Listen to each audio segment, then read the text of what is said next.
Hi there, friends. I'm Sarah from Awakened Body, and welcome to this, our third class in our series on the Sitra Achra, the dark side, Kabbalistic notions of evil in the world. In that today is our center class in our series, we are going to make a really important pivot here. This is the turning point class when we're going to move from the world of the external, of the macro, into the world of the internal, of the micro. Up until this point, we've functionally been making a distinction between darkness and evil. In the first two classes, the takeaway has been something like darkness isn't that bad. More precisely, the dark side is part of the fabric of creation. If the meta question that guides this series is why is there evil in the world, the answer that we have been working with in the first two classes is that darkness is part of the core structure of the universe, and that if we want to live here, if we want to grow here, if we love the world as it is, then we need to, on a certain level, come to love the darkness. But today we're going to pivot, and we're going to acknowledge there is evil in this world. It is painful and ugly, and we need to make space for that type of darkness in this system. And so that's what we're going to do together today. We have three key understandings, really two main ones that we're going to work with in this class. The first one I was just sharing there in the recap. So darkness enters the world in three different places on the grand mapping that we call the Kabbalistic Tree of Life. In the first two sessions, we were working with the ways that the dark side enters through the void, through privation, and we locate that on the tree in the invisible Sphira of Da'at, the one that's faded out there. Second, the dark side enters the world through constriction. This is where we're going to be working together today. And that finds its home on the Kabbalistic tree in the Sphira of Gvura, which when we're working with texts on the dark side and on anger, most often Gvura is referred to as Din, which means judgment. And then for our next two classes in the future, the dynamics of the dark side enter our world through corporality, through the world of Malchut, the fact that this is a 3D world of mass and matter means that there are dynamics of the dark side all throughout the created world. And we got a taste of that last week when we were talking a little bit about masks and the ways that masks sometimes clarify, sometimes separate, the ways that they are fundamentally an expression of illusion. But sometimes in masking, we reveal as much as we conceal. So that is for our next two classes and the dynamics of the dark side in Malchut.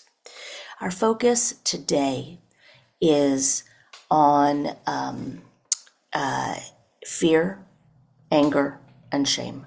Darkness rises in us in the forms of fear, anger, and shame. So fear, we opened that door last in our second lecture when we said that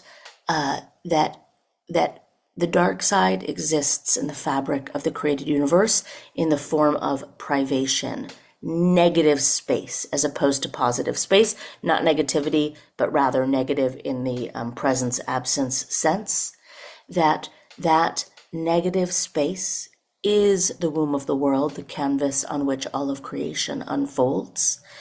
And in that way, it is profound, full of opportunity. In that way, it's something of a gift or a blessing. The challenge comes with the incredibly pervasive, almost unavoidable human response, certainly ego response, to privation, to negative space, to those dynamics of the dark side, responding with fear. As soon as when we face privation with fear, then darkness enters. Our focus today is going to be on the dynamics of the dark side in us, and so our springboard is going to be anger. We're going to look at an excerpt from an extended section from the Zohar on anger. You have the full section in your e-reader. I really recommend reading the whole thing. It is fascinating on so many levels, and we're going to dive into that text in just a moment. And there's a hint right at the end of this text on anger towards shame. We'll save our work on shame for our live session, but the true pit of self-perpetuating darkness within comes in the form of shame. So we'll touch on that a little bit. And then the big idea that I want you to always have in the back of your mind, we saw this in class 1, and we'll come back to it in classes 4 and 5. In claiming our darkness, we claim our power. And conversely, the extent to which we are committed to denying the existence of our shadow, to denying the cosmic balance between light and dark, at least in this dimension of reality. If we deny the darkness, we deny our power, and we deprive ourselves of our power. So that is where we're headed. All right, so we're going to start in live session with this diagram. We've seen it again, and we're going to explore it together when we can talk to one another. But just as a reminder, what we're doing here in this energetic flow that's depicted here on the screen is we're diving in, we're zooming in on the sphira that's labeled here, Gvura, which means power, and we've been calling it Din, which means judgment. And so those are the first two steps that you see here. So this, the Zohar refers to these dynamics in general as the dynamics of the left side. We have a little reference to that in the fuller version of the text we're going to look at together in a moment in the second type of anger. So these are the dynamics of the left side. The Zohar does associate them with the feminine sometimes, but we're going to leave that piece of it off to the side. It's distracting to us and this important conversation that we're here to have together. In these dynamics of the left side, we're working with the dynamics of constriction.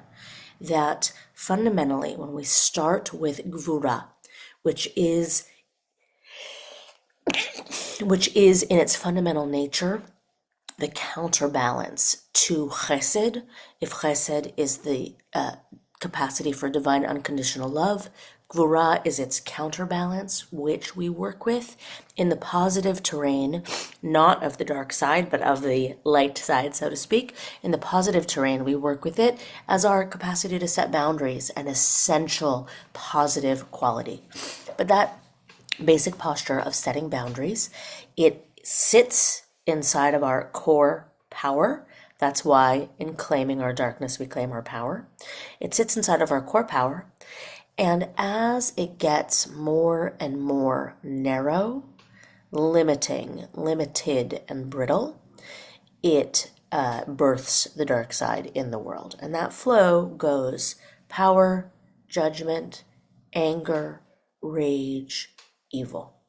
And we'll do some work with this in live session. For now, I want us to jump together into the text. All right, so this is an excerpt from the Zohar. You have the full extended section in your e-reader. Below this, so we have a little bit of backstory here about how these dynamics come in. And we're working here, the backstory references two angels that are wrapped up in the dynamics of the dark side. And also the Zohar uses the term for its preferred term for Satan, which is Samael. So that's sort of in the backstory here. But this is the point where these dynamics of the dark side come in to our inner world, to the world of our emotions, to the part of the world that we humans are directly impacted by and end up joining with, becoming co-creators of the darkness in manifest reality. So the text reads like this. Below this, 1,600 companies have been appointed, which are the anger that is in humans' bodies. For there is an anger that rules in the world in order to pass judgment. But this is the anger that rules and enters people's bodies, and they are made angry by this anger. So we see here that the text is making this transition from that's parallel to the transition that we have made between classes 1 and 2 and where we are now in class 3. The dynamics of the dark side are essential in this plane of existence. They are not necessarily bad, but those same dynamics enter us, and when they do, then we fall sway to them, and that is when some of the ugliness in the world is created. So this is the anger that enters people's bodies. These are the power dynamics that fire us up and that cause this sort of downward spiral that we were looking at in the flow chart on the previous slide. 4 angers separate from this fundamental anger that the text is referring to. 4 angers separate from this anger. The first anger is called anger, and it is that which angers people's hearts and descends and continually misleads, and they become angry with their anger. And it is this that brings the destroyer down upon the world. All right, so I invite you now to read this paragraph to yourself and make space to wonder, how does this first kind of anger move in me? This is plain old anger. This is anger that when I am triggered, something lights in me, and that fiery passion, which in other conversations we will take as an opportunity, as having potential, but too often that fiery passion, it flares red and it takes over the heart. It misleads, it creates a downward spiral, it is contagious. And here the Zohar is telling us that this dynamic is what brings the destroyer down upon the world. So all of these destructive forces, people who lash out, people who, there's a prohibition in traditional Judaism against wanton destruction. So many people act in ways that are contrary to collaborative, to life affirming. This is the instinct to break down, to destroy, rather than to build up. And every time we see this at play in our lives and in ourselves, we stand back and we ask ourselves, why am I doing this? Why am I acting in this behavior that I pay the highest price for? And yet we do. We do. This happens to all of us. And so this is the first type of anger that the Zohar is laying out for us. The second anger is that which descends into the world and moves and spreads on every side, and it is called hatred. This descends and enters humankind, and when it has entered, it is called the silent destroyer. So we can easily recognize this too in our lives, the ways that hatred is related to anger, but it's colder, it can be less personal, but sometimes more entrenched. So this is this second kind of anger that the Zohar goes on. This is in the ellipsis, says this lives very much on the left side. It associates it with the feminine and associates it with behaviors that are disempowered, manipulative, conniving, and silent. So I invite you, and we can talk about this in live session, to just notice when are those dynamics in your life that the darkness enters you and it fires you up and things get very loud. And by contrast, what are those dynamics in you that the darkness enters and things get very, very quiet? So I think about this in interpersonal relationship, that when there is faith in the relationship, when there is investment and hope, then we bother to yell at each other, to fight with each other. But when hopelessness starts to set in, that's when we move into this second dynamic of the dark side of this type of anger, the way that the Zohar is labeling it, the dynamics of resentment that become hatred, that is cold and silent and really very dangerous. Moving forward, the third anger is an anger that is the opposite of the preceding. It grows stronger and stronger, and it is not silent. But this anger shows itself, and the more it shows itself, the less silence it keeps, the stronger it becomes. So I'll ask you to wonder with me, what is this type of anger? The Zohar is really quite terse in its descriptions of the third and fourth anger. In my working with this text, especially in light of the world as it looks today, I think of this third type of anger as the intoxication of groupthink. That when hatred really becomes deeply rooted, we're certainly seeing this in the dynamics of anti-Semitism that are flaring in the world today. When hatred becomes so pervasive, so contagious that it takes on the tone of groupthink, of a collective intoxication or a collective insanity, then all of a sudden that hatred that had become silent, subtle, snake-like, and manipulative becomes much louder. The fourth anger is strong at the beginning, but shattered at the end. It is the most broken force of all. So we're going to leave our discussion and exploration of this fourth anger for live session. This is where I'm going to suggest that we see the dynamics of shame, which are the most powerful, pervasive, and insidious expression of the dark side in us. As you can see from this text makes space for all of the various expressions of evil, the types of evil that we see in the world. But thank God, true evil is rare. It is rare that we come face to face with pure evil. It happens, it's alive and well today, but it's still rare. The large majority of life inclines towards life, light towards light. And so true evil flares. It exists here on planet Earth, but it's rare.